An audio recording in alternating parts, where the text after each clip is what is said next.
আলোচনার বিষয়বস্তু ক্রিকেটে 2026 আলোচনা করছিলাম মোস্তাফিজ ইস্যুতে। তবে ফিরতে চাই এবার দেশের ক্রিকেটে এবং মাহমুদুল্লাহ রিয়াদ আগের ম্যাচে যখন রাজশাহীর বিপক্ষে 1 বলে 1 রান নিতে পারলেন না, সেই তারপর থেকে কিন্তু সমালোচনা শুরু হচ্ছিল যে তাদেরকে কেন এখনো বিপিএল খেলানো হচ্ছে। বিপিএলের নিলাম যখন হলো, প্রথম নিলামে তিনি দল পাননি, এই বিষয়গুলো চলে আসছিল। তবে গতকাল রংপুর রাইডার্সের বিপক্ষে, ইনফ্যাক্ট সিলেট টাইটান্সের বিপক্ষে রংপুর রাইডার্সের হয়ে তিনি 16 বলে 34 রানের একটা ইনিংস খেলেছেন এবং দুর্দান্ত ইনিংস বলতে হবে মাহমুদুল্লাহ এই সময় এসে। এবং এই প্রেস কনফারেন্সেও তিনি এই বিষয়গুলো নিয়ে কথা বলেছেন এবং সেই প্রেস কনফারেন্সে যদি মাহমুদুল্লাহ সেই বক্তব্যটা আমরা একটু দেখে আসি, তাহলে পরিপূর্ণভাবে তার যে অভিব্যক্তি সেটা আসলে আমরা দেখতে পাবো। সবচেয়ে ইম্পর্টেন্ট ছিল যে যেহেতু গতকালকার ম্যাচটা আমরা হেরেছি, তো আজকের ম্যাচটা অনেক ইম্পর্টেন্ট ছিল আমাদের জন্য, to gain that momentum into us. ওই ওভারে আমার জন্য রাইট ম্যাচ আপ ছিল মিরাজের ওভারটা, তো আর যেহেতু প্রায় 11 করে রান লাগে, তো I have to take my chances. I was really shocked because I feel last 2 years, even last 3 years, so যদি আপনি if you get the performance data graph, I think probably even a lot of national player wasn't near my stats in place of strike rate, average runs. Mahmudullah Riyad বেশ কয়েকটি কথা বলেছেন। প্রথমত হচ্ছে তিনি খুব অবাক হয়েছিলেন যখন প্রথম নিলামে তাকে না নেওয়া হয়, এবং পরবর্তীতে বলেছেন যে অবাক হওয়ার কারণটা যেটা বলেছেন যে জাতীয় দলের অনেক প্লেয়ারদের সাথে গত 2-3 বছরে তার strike rate, average and impact, এই সব কিছুতে তার অন্যদের চেয়ে ভালো, তাকে তারপরেও কেন নেওয়া হয়নি সেটা নিয়ে তিনি অবাক হয়েছিলেন। এবং মাহমুদুল্লাহ রিয়াদের পারফরমেন্স নিয়ে আসলে আপনার কাছ থেকে একটু জানতে চাই। কালকে ম্যাচটা খুব ভালো করেছেন, কোনো সন্দেহ নেই যে যেখানে আপনার প্রায় 11 করে রান রেট দরকার ছিল, সেখানে তিনি 1 ওভারে 1 অর্থে ম্যাচটা শেষ করে দিয়েছেন। আপনি মেহেদী মিরাজের যে ওভারটা তিনি যেভাবে খেলেছেন টি-20 সেভাবেই খেলা উচিত, কিন্তু সেই কঠিন ম্যাচটা তিনি কিন্তু জিতিয়েছেন। অথচ এর চেয়ে সহজ ম্যাচটা তিনি কিন্তু মানে আপনার জিততে পারেননি বা জেতাতে পারেননি। 1 বলে 1 রান দরকার এবং তিনি ব্যাটসম্যান হিসেবে খেলতে নেমেছেন, সেই একটা রান তিনি নিতে পারেননি। বাট বিষয়টা হলো কি, টি-20তে শুধুমাত্র কিন্তু আপনি রান, স্ট্রাইক রেট অথবা আপনার ব্যাটিং কৌশল, সেটা কিন্তু মোস্ট ইম্পর্টেন্ট থিংস না। ইম্পর্টেন্ট থিংস কিন্তু আরও দুটা জিনিস। একটা হলো যে আপনি অলরাউন্ডার কিনা, বা আপনি যেহেতু আপনার মাহমুদুল্লাহ রিয়াদ এর আগে বোলিংও করতেন, কিন্তু সাম্প্রতিক সময় তিনি বোলিং করছেন না। তো টি-20তে যখন আপনি এই ধরনের একজন খেলোয়াড়কে নেবেন, দলের মধ্যে নেবেন, তখন তাকে কিন্তু আপনি তার অন্যান্য সাইডগুলো ঠিক রয়েছে কিনা সেটাও কিন্তু একটা দেখার বিষয়টা রয়েছে। সেক্ষেত্রে মুস্তাফিজের বোলিংটা কিন্তু আপনার মাহমুদুল্লাহ রিয়াদের বোলিং পয়েন্টটা কিন্তু ছিল উইক পয়েন্ট এক অর্থে। তিনি সাম্প্রতিক সময় তিনি বোলিং করেন না, তার কাঁধে ব্যথা রয়েছে। অথচ টি-20তে তার 4 ওভার যদি তিনি বোলিং করতে পারতেন, তাহলে তার কিন্তু এটা অনেক ইম্পর্টেন্ট একটা বিষয় ছিল। তার স্ট্যাটের কথা বলেছিলেন যে গত 2-3 বছরে তার পারফরমেন্স অনেক ভালো। তার স্ট্যাটটা আমরা একটু দেখে আসতে চাই, তাহলে বুঝতে পারা যাবে যে ঠিক আসলে তিনি কতটা ইম্প্যাক্ট রেখেছেন। গত বছর ফরচুন বরিশালের হয়ে 8 ইনিংসে তিনি রান করেছেন 206, গড় ছিল 34.33, স্ট্রাইক রেট 143.05, সর্বোচ্চ 56, এবং সেখান থেকে 3 ইনিংসে বোলিং করেছিলেন, 1 উইকেট পেয়েছিলেন। আপনি বোলিংয়ের কথাটাই বলছিলেন, গড় 26, ইকোনমি রেট 8.66, অর্থাৎ বোলিংয়ে তার ইকোনমি রেটটা একটু তুলনামূলক হয়তো বেশি। সেরা বোলিং 6 রানে 1 উইকেট তিনি পেয়েছিলেন। রাইট, 8 ইনিংসে তিনি মাত্র 3 ইনিংসে কিন্তু বোলিং করেছিলেন এবং 1টি উইকেট পেয়েছেন। দ্যাট মিনস তিনি কিন্তু, আপনি সেরকম অলরাউন্ডার ক্রিকেটার হিসেবে তাকে দলে বিবেচনা করা হয় না। কিন্তু টি-20তে আপনি যখনই এই ধরনের একজন ক্রিকেটারকে নেবেন, তখন তাকে কিন্তু অলরাউন্ডার হিসেবে তাকে এক অর্থে তার সুনামটুকু ছিল। তার চেয়েও বড় প্রশ্নটা হলো যে তিনি যে কায়দায় 1 বলে 1 রান দরকার ছিল সেখানে আউট হয়েছেন, সেটা কিন্তু আপনি তিনি যেভাবে দৌড় দিয়েছিলেন, সেই দৌড়টাই আমার কাছে খুব মনে হয়নি যে তিনি 100% এক ধরনের টি-20তে যে ধরনের ফিটনেসটা আপনার প্রয়োজন, সেই ফিটনেসটুকু তার রয়েছে বা সেই অ্যাজিলিটি তার রয়েছে। আপনি দেখুন, এই রানটা কিন্তু তিনি যখন ইয়াং অবস্থায় ছিলেন, হ্যাঁ আমরা সবাই ইয়াং অবস্থায় ছিলাম, এখন বুড়ো হয়ে গেছি, মাহমুদুল্লাহ রিয়াদেরও কিন্তু বয়স হয়ে গেছে, 40-র কাছাকাছি হয়ে গিয়েছে, কিন্তু তিনি যদি সেই রানটা ডাইভ দিতেন, তাহলে কিন্তু আপনি নিশ্চিত থাকেন যে সেটা কিন্তু রান হয়ে যেত। কিন্তু তিনি প্রায় 70 to 80% কিন্তু ক্রিজটা কমপ্লিট করে ফেলেছিলেন, তিনি দৌড়টা কমপ্লিট করে ফেলেছিলেন, কিন্তু শেষের দিকে এসে তিনি কিন্তু ছেড়ে দিয়েছেন। অথচ যে ফিল্ডারটা মেহরাব, খুব সম্ভবত মেহরাব যে ফিল্ডারটা আপনার ফিল্ডিং করেছেন, তিনি কিন্তু দেখবেন যে তার জায়গা থেকে বলটা ধরে তিনি থ্রো করতে পারতেন, কিন্তু থ্রো করলে যেটি হতো যে হয়তো স্টাম্পে নাও লাগতে পারতো, কিন্তু তিনি দৌড় দিয়ে তারপরে স্টাম্পে এসে থ্রো করেছে, স্টাম্পে লাগিয়েছেন। দ্যাট মিনস তার এজিলিটি কিন্তু আপনার অনেক বেশি মাহমুদুল্লাহ রিয়াদের তুলনায়। সো এখানে এই বিষয়টা কিন্তু অনেক ইম্পর্টেন্ট একটা বিষয়। আপনি ব্যাটিংটা ভালো আপনার হচ্ছে, সেটা ঠিক রয়েছে, কিন্তু আপনি বোলিংটা আপনার নেই, এক অর্থে প্রায় জিরো। আর তার চেয়েও আপনার অবস্থা খারাপ রয়েছে ফিটনেসের ক্ষেত্রে, বিশেষ করে রানিং বিটুইন দ্য উইকেটের ক্ষেত্রে।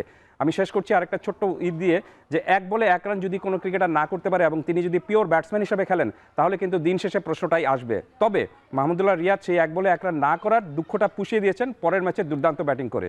তো এই কারণে আমি সবসময় একটা কথা বলে থাকি, কোনো একটা ইনিংস দিয়ে কাউকে আপনার ভিলেন করার প্রয়োজন নেই, ঠিক একই রকমভাবে তাকে আপনার রাতারাতি আকাশে তুলে দেওয়ারও প্রয়োজন নেই। একদমই ঠিক তাই। মাহমুদুল্লাহ রিয়াদ তার প্রেস কনফারেন্সে বলেছেন যে তিনি অনেক সমালোচনা শোনেন, তবে তিনি আসলে উত্তর দিতে চান না, কারণ আল্লাহ বিনয়ীকে পছন্দ করে, তিনি বিনয়ী হতে চান। কেউ কেউ সমালোচনা যাতে না হয় এই জন্য বিনয়ী হন, আবার এমনও কেউ আছেন যারা হয়তোবা কোনো একটা দলের মালিক, ফ্র্যাঞ্চাইজি মালিক, তারা হয়তো আবার বিতর্কের জন্ম দেন, জন্ম দিতে হয়তো বা পছন্দ করেন।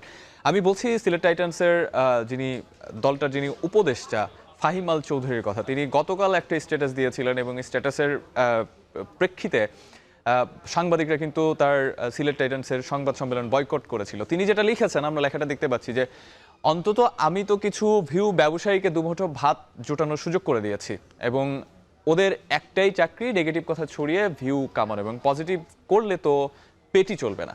নেগেটিভ ভিউ হোক আর পজিটিভ হোক, পেট যেন ভরা থাকে।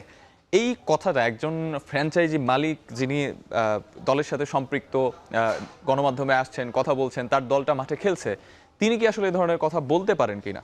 আমি একটু প্রডিউসারকে বলবো যে এই ছবিটা একটু আবার রাখার জন্য, এই আপনার যে ছবিটা আমরা দেখেছিলাম এই ছবিটা রাখার জন্য, তাহলে আমাদের জন্য আলোচনা করতে একটু সুবিধা হতো। আপনি দেখুন তিনি যে স্টাইলে হাঁটছেন এবং যেভাবে তিনি যে ড্রেস আপটা রয়েছেন, ড্রেস আপ একজন করতেই পারেন, এবং তার পিছনে একজন ব্রিফকেস নিয়ে রয়েছেন। তো আমি তো মনে করি যে তিনি বলেছেন যে ভিউ ব্যবসায়ীকে তিনি সুযোগ করে দিয়েছেন। আমরা তো মনে করি যে তিনি এখানে ভাব দেখানোর জন্য এসেছেন এক অর্থে। কারণটা হলো যে তিনি যেভাবে জমিদারি কায়দায় যে আচরণটা করেছেন এবং জমিদারি স্টাইলটা যেটা দেখাচ্ছেন, সেটা দেখে বোঝা যাচ্ছে যে তিনি এখানে বোধহয় মালিক হয়ে গেছেন এবং বাদবাকি সবাই বোধহয় প্রজা। এবং যে কায়দায় তিনি কথাটা বলছেন, বিশেষ করে তিনি এর আগে আরেকদিন একটা বাজে মন্তব্য করেছিলেন যে বিপিএল কে নাকি তিনি গণায় ধরেন না। তো বিপিএল কে গণায় ধরেন না, আমি আইপিএল নিয়ে চিন্তা করছেন যে আইপিএল আবার মুস্তাফিজকে, রাইট, আইপিএল নিয়ে তিনি চিন্তা করছেন, তিনি চিন্তা করতেই পারেন। আইপিএল কেন, তিনি আরো বিশ্বকাপ নিয়ে চিন্তা করবেন, তিনি আইসিসিতে যাবেন, এটা তার বিষয় হতে পারে। কিন্তু আমি তো মনে করি যে তাকে আমাদের গোনায় ধরা উচিত না।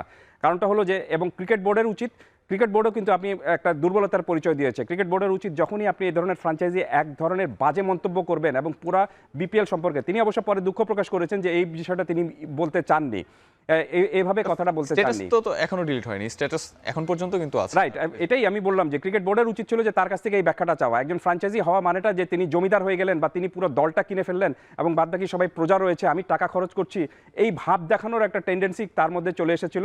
এবং আমি মনে করি যে তাকে একটা ভালোভাবে ক্রিকেট বোর্ড ডেকে নিয়ে এই জিনিসটা বোঝানো উচিত ছিল যে আপনার চেয়ে আরও অনেক বড় বড় জমিদার বাংলাদেশ ক্রিকেটে এসেছে, এবং তারা কিন্তু আপনি যখনই কি বলে আপনার ইনভেস্টমেন্টটা ঠিকমতো করতে পারেনি বা ঠিকমতো আচরণ করতে পারেনি, তারা কিন্তু ছিটকে পড়ে গিয়েছে। আর উনি তো এই প্রথমবারের মতো এসেই যে ধরনের কথাবার্তা বলছেন, তাতে মনে হচ্ছে যে তার দল ক্রিকেট মাঠে খুব ভালো পারফরমেন্স করছে, তা কিন্তু না, তিনি একটা ভালো পারফরমেন্স দেখানোর চেষ্টা করছেন ভাবভঙ্গি এবং কথাবার্তা বলে, বিতর্কিত কথাবার্তা বলে। একটা ছোট্ট প্রশ্ন করে বিরতিতে যেতে চাই, সেটা হচ্ছে যে ক্রিকেটারদের নিয়ে বিভিন্ন অ্যাক্ট রয়েছে, নিয়মাবলী রয়েছে, দিক নির্দেশনা রয়েছে যে এগুলো মানতে হবে। ফ্র্যাঞ্চাইজিদের জন্য কি আসলে সেরকম কোনো দিক নির্দেশনা আছে? যদি থাকেই তাহলে সেটা মানছেন না কেন? শুড বি, আমি মনে করি যে should be, there should be. কারণটা হলো যে আপনি বিধিবিধান যদি ক্রিকেটারদের জন্য করতে পারেন, সাংবাদিকদের জন্য করতে পারেন, আপনি দর্শকদের জন্য করতে পারেন, তাহলে অবশ্যই আমি মনে করি যে ফ্র্যাঞ্চাইজিদের জন্য করাটা উচিত যে আপনি কোন সময় কোন কথা বলবেন এবং কিভাবে এই পুরো দলটাকে আপনি আপহেল্ড করবেন, কিভাবে এই পুরো দলটাকে আপনি সামনে নিয়ে যাবেন, এবং আপনার প্ল্যানিংটা কি। আপনার টাকা থাকতেই পারে, কিন্তু সেই টাকার গরম দেখাতে গিয়ে আপনি যখন আরেকজনকে ছোট করবেন বা আরেকজনকে অমর্যাদা করবেন, তখন আপনার সেই টাকার কিন্তু কোনো মূল্য নেই। তার মানেটাই হলো যে আপনার ব্রট আপ এবং আপনার চিন্তাভাবনা কখনোই কিন্তু সুষ্ঠু সুন্দর মতো নয়। আমি মনে করি যে ক্রিকেট বোর্ডেরও উচিত এই কারণে যে ফ্র্যাঞ্চাইজিগুলোর কাছ থেকে ক্রিকেট বোর্ড এই ফ্র্যাঞ্চাইজিগুলো দেয়, তাদের মালিকানা দেয়, তারাই সেই মালিকানা পাওয়ার মতো যোগ্য কিনা সেটাও কিন্তু প্রাক বিচারের একটা বিষয়টা রয়েছে। বাংলাদেশে যখন আগে ইত্যাদি হতো, সেখানে একটা ছোট্ট সংস্করণ থাকতো যে বাংলাদেশ কি বিচিত্র, দেখাবো তার চিত্র। আর আমরা দেখি হচ্ছে বিপিএল কি বিচিত্র, আমরা দেখছি তার চিত্র। আমরা এই প্রসঙ্গে নিয়ে আরো আলোচনা করবো, তবে একটা ছোট্ট বিরতিতে যেতে চাই। বিরতির পরে আবারও দেখা হচ্ছে আপনাদের সঙ্গে।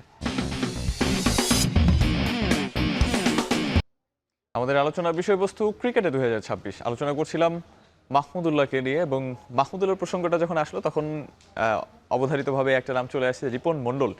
সেদিন ডেথ ওভারে যে দুর্দান্ত বোলিংটা করলেন, মাহমুদুল্লাহর মতো সিনিয়র ক্রিকেটার স্ট্রাইকার ছিলেন, তাকে কিভাবে ব্লক করা যায় সেটা তিনি চিন্তা ভাবনা করেছেন, শেষ পর্যন্ত সফল হয়েছেন। এবং রিপন মণ্ডল যে শুধু ওই একদিনেই চমক দেখিয়েছেন বিষয়টা সেটা না। 6 বলে 7 রানকে তিনি ডিফেন্ড করলেন, দলকে জয় এনে দিলেন। পরবর্তীতে যদি আমরা দেখি লাস্ট যে ইমার্জিং এশিয়া কাপ হয়েছে বা আগের টুর্নামেন্টগুলোতেও রিপন মণ্ডল কিন্তু ধারাবাহিকভাবে ভালো পারফর্ম করছেন। সো তার যেই স্ট্যাট আমরা দেখি সেই স্ট্যাট অনুযায়ী স্ট্যাটটা আগে দেখে আসি, তারপরে বাকি প্রসঙ্গে আসছি। 2026 বিপিএল রিপন মণ্ডল 2টো ম্যাচ খেলেছেন, উইকেট 6টা পেয়েছেন, গড় 9.33, ইকোনমি রেটটাও কিন্তু দারুণ এবং সেরা বোলিং ফিগার হচ্ছে 13 রানে 4 উইকেট। যেটা বলছিলাম যে একটা কথা কিন্তু সোশ্যাল মিডিয়ায় আসছে, যদি আমরা সোশ্যাল মিডিয়ার কথাকে ওইভাবে ধরি না, বাট জনশ্রুতি কিন্তু তৈরি হয়ে গেছে, যখন কোনো প্লেয়ার ভালো করে তখন তাকে যেন জাতীয় দলে নেওয়া হয়, এই ধরনের কথাবার্তা আমরা বলি বা তাকে যেন জাতীয় দলে রাডারে রাখা হয়। টি-20 বিশ্বকাপে রিপন মণ্ডলকে দেখেন কিনা? না দেখুন, তিনি ভালো করছেন কোনো সন্দেহ নেই, এবং এই ভালোটা শুধু বিপিএলে যে করেছেন তা না, এর আগে তিনি যে ওয়ার্ল্ড কাপ খেলে আপনার যে যুব ক্রিকেট খেলে এসেছিলেন সেখানেও ভালো পারফরমেন্স করেছেন। এবং টি-20তে আপনার সবচেয়ে গুরুত্বপূর্ণ জায়গাটুকু হলো যে আপনার ডেথ ওভারে বোলিং করাটা, এবং ডেথ ওভারে আপনার সবচেয়ে কঠিন সময়টুকু থাকে বোলারদের জন্য, কারণ সেই সময়টায় ব্যাটাররা যে কোনো মূল্যে রান তুলতে চাইবেন এবং বোলারদের তখন সবচেয়ে কঠিন সময়টুকু থাকে। সেই কঠিন সময় যিনি ভালোভাবে পার করতে পারেন তাকে অবশ্যই আপনার প্রায়োরিটি দিতে হবে, তাকে অবশ্যই আপনার তার কৃতিত্ব নিয়ে প্রশংসা করতেই হবে, কোনো সন্দেহ নেই। কিন্তু তারপরেও বিষয়টা হলো যে বাস্তবতাটাও সেখানে মানতে হবে। রিপন মণ্ডলকে যদি আপনি এখন দলে নেন তাহলে তাকে ফাইট করতে হচ্ছে কার সঙ্গে? আপনি টি-20 দলে অবভিয়াস চয়েস কিন্তু তাসকিন, এবং বোলার হিসাবে তাসকিন এবং মুস্তাফিজ অবভিয়াস চয়েস, এবং বাকি যে দুজন বোলার রয়েছেন তানজিম সাকিব এবং শরীফুল, তাকে ফাইট করতে হবে তানজিম সাকিব এবং শরীফুলের সঙ্গে। শরীফুলের এই মুহূর্তে খুব একটা পারফরমেন্স আপনার ভালো না, আপনি সেরকম বলতে পারেন, কিন্তু তার যে সবচেয়ে বড় বিষয়টা রয়েছে এক্সপিরিয়েন্স। তিনি এর আগে ওয়ার্ল্ড কাপ খেলে এসেছেন, আরও বড় বড় ইন্টারন্যাশনাল টুর্নামেন্টগুলোতে খেলে এসেছেন। সো সেই এক্সপিরিয়েন্সটা তার এখানে আমি মনে করি যে তার বাড়তি পারফরমেন্স হিসাবে বা বাড়তি যোগ্যতা হিসাবে কাজ করছে। বাট রিপন মণ্ডল তো রয়েছেন, এখনই বয়স কম, এখনও ভালো পারফরমেন্স করছেন, তার সামনে আরও সময় রয়েছে। বাট আমার কাছে মনে হচ্ছে না যে শুধুমাত্র এই একটা বিশ্বকাপের জন্য তাকে দলে নেওয়ার জন্য এই মুহূর্তে নির্বাচকরা চিন্তাভাবনা করছেন। তার সামনে আরও বড় সময় রয়েছে, তিনি আরও লম্বা সময় বাংলাদেশ দলে খেলতে পারেন, কোনো সন্দেহ নেই। তবে যে দলই গড়েন না কেন, আমরা হয়তো এই ধরনের কথা বলছি, নির্বাচকদের মনে কী চিন্তা রয়েছে সেটা দেখার বিষয়টা রয়েছে। তবে আমার কাছে মনে হচ্ছে যে যেহেতু আপনি ওয়ার্ল্ড কাপটা এবার কলকাতায়, ভারতের, আমি জানি না কলকাতায় হবে নাকি বাংলাদেশে এখান থেকে নিরপেক্ষ ভেন্যুতে চলে যাবে আবার, যদি সেটা হয় তাহলে আপনাকে আরেকটু অন্য ধরনের প্ল্যান করতে হবে। হ্যাঁ, একটা নতুন অনিশ্চয়তার দুয়ার তো খুলেই গেল, এবং অনিশ্চয়তার কথা যখন বলি, আমাদের মিডল অর্ডারটাও বেশ অনিশ্চয়তায় ঘেরা, এবং সেখানে নুরুল হাসান সোহান, জাকের আলী অনিক, শামীম হোসেন পাটোয়ারি, তারা অনলাইনে পারফর্ম করেন, মানে কখনো করেন কখনো করেন না। এক ম্যাচ খেলে আমাদের আলোর দিশা দেখান, যে সম্ভাবনা তৈরি করেন, পরে দেখা যায় যে কয়েক ম্যাচ খারাপ খেলছেন। শামীম পাটোয়ারি রিসেন্টলি একটা দারুণ ইনিংস খেলেছেন, যদিও শেষ পর্যন্ত ম্যাচটা জেতে দিতে পারেনি, তবে মোহাম্মদ আমিরকে যেভাবে খেলেছেন সেটা অবশ্যই প্রশংসার দাবি রাখে। তবে এই যে রেস, মিডল অর্ডারের রেস, সেই রেসে নতুন কাউকে দেখেন কিনা, বা জাকের আলী, নুরুল হাসান সোহান অথবা শামীম হোসেন পাটোয়ারির মধ্যে আসলে বিশ্বকাপ দলের টিকিট কে কে পাচ্ছেন? এই চারজনের নাম আপনি বললেন, এই চারজন পাচ্ছেন, কোনো সন্দেহ নেই। সেখানে তাহিদ হৃদয় থাকবেন, সোহান থাকবেন, শান্ত থাকবেন এবং শামীম পাটোয়ারি, এই চারজন আপনি মিডল অর্ডার সামাল দিবেন। এবং যদি কাউকে নতুন অন্তর্ভুক্ত, Jaker Ali out, Jaker Ali out, Jaker Ali has no chances, আপনি এটা নিশ্চিত ধরে রাখতে পারেন, কারণ তার বর্তমান পারফরমেন্স এবং তাকে যে সমস্যা তিনি পড়েছিলেন সেই সমস্যা থেকে তিনি বেরিয়ে আসতে পারেননি। বিশেষ করে এশিয়া কাপের পর থেকে তার পারফরমেন্স কিন্তু খুব একটা ভালো না, কিন্তু এশিয়া কাপের আগের 4 মাস যদি আপনি চিন্তা করেন, 2024-এর শুরু থেকে সেই সাউথ আফ্রিকা সিরিজের পর থেকে যদি আপনি চিন্তাটা করেন, তাহলে তিনি কিন্তু অবভিয়াস চয়েস হিসেবে ছিলেন, এবং কিছুদিন বাংলাদেশ দলের ক্যাপ্টেনও করেছেন, দলও জিতেছিল, কিন্তু তার ব্যক্তিগত পারফরমেন্স খুব একটা ভালো নয়। এই বিবেচনায় খুব সম্ভবত তিনি বিশ্বকাপের সুযোগটা পাচ্ছেন না। আর যে নামগুলো বললাম, তাহিদ হৃদয়, নুরুল হাসান সোহান, নাজমুল হোসেন শান্ত এবং শামীম পাটোয়ারি, এই চারজন মিডল অর্ডারে থাকবেন। এবং যদি আপনি চমক দেখতে চান তাহলে আমার কাছে মনে হচ্ছে যে মাহিদুল ইসলাম অঙ্কনকে একটা সুযোগ দিতে পারেন নির্বাচকরা। তবে এইগুলো আমাদের সব শুধুমাত্র কিন্তু অ্যাজাম্পশনের বিষয়, নির্বাচকরা এখন কোনভাবে চিন্তা করছেন সেটা দেখার বিষয়। তবে মনে রাখতে হবে যে নির্বাচকদেরকে এই টুর্নামেন্টে অবশ্যই ক্যাপ্টেনের কথাটুকু শুনতে হবে। ক্যাপ্টেনের কথা, ক্যাপ্টেনকে আলটিমেট নেতা, ক্যাপ্টেন দল পরিচালনা করেন, অতএব তিনি প্ল্যান করেন যে কিভাবে পুরো দলটা চলবে।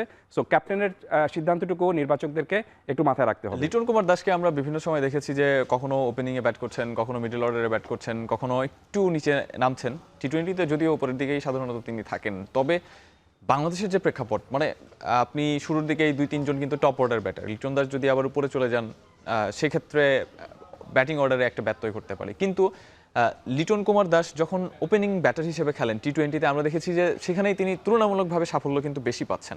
আপনার কাছে কি মনে হয় ব্যাটিং অর্ডারটা কেমন হওয়া উচিত বিশ্বকাপে? একদম ঠিকই বলেছেন আপনি। আমি মনে করি যে টি-20তে flying start is the most important thing. কারণ আপনি শুরুতে যদি একটা বড় স্টার্ট, ভালো স্টার্ট পেয়ে যান, তাহলে দেখবেন যে বাদবাকি ব্যাটারদের কাজটুকু খুব একটা সহজ হয়ে যায়। তো সেখানে লিটন দাস এবং তানজিম সাকিব এই দুজনকে আমি ওপেনার হিসেবে দেখতে চাচ্ছি, এবং মিডল অর্ডারে একটা বড় ধরনের সমস্যার সমাধান করে দিয়েছেন কিন্তু আপনি পারভেজ হোসেন ইমন। আপনি বিপিএলে দেখবেন যে তিনি 4 নম্বরে ব্যাট করছেন এবং সফল হচ্ছেন, বেশ ভালোভাবে সাফল্য পাচ্ছেন। আর তার সঙ্গে রয়েছেন সাইফ হাসান। সো আমার কাছে মনে হচ্ছে যে বাংলাদেশ দলের মিডল অর্ডারে কারা ব্যাট করবেন এই বিষয়ে এখন আর সমস্যার সমাধান হয়ে গিয়েছে। আপনি ওপেনিংয়ে করবেন লিটন দাস এবং তামিম, এবং তারপরে নামছেন আপনার ওই আইদার তিনে আপনার এই নাজমুল হোসেন শান্ত অথবা পারভেজ হোসেন ইমনকে নামাতে পারেন, এবং মিডল অর্ডারে খেলছেন আপনার এই সাইফ হাসান। তো সব কিছু মিলে আমার কাছে মনে হচ্ছে যে এই সাম্প্রতিক সময় মিডল অর্ডার নিয়ে বাংলাদেশের যে দুর্বলতাটা ছিল সেই দুর্বলতাটা অন্তত কেটে গিয়েছে, এবং যে মিডল অর্ডারের কথা আমরা আলোচনা করলাম সেখানে I don't find any chance of Jaker Ali. Jaker Ali শেষ পর্যন্ত আসলে সুযোগ পাবেন কি পাবেন না সেটা জানি না, ওইটা হয়তো নির্বাচকদের উপরেই তুলে দিতে হবে। তবে বাংলাদেশের ব্যাটিংয়ে যে দৈন্যদশা সেটা কাটানোর দায়িত্ব আসলে যারা সুযোগ পাবেন তাদেরকেই নিতে হবে। দর্শক,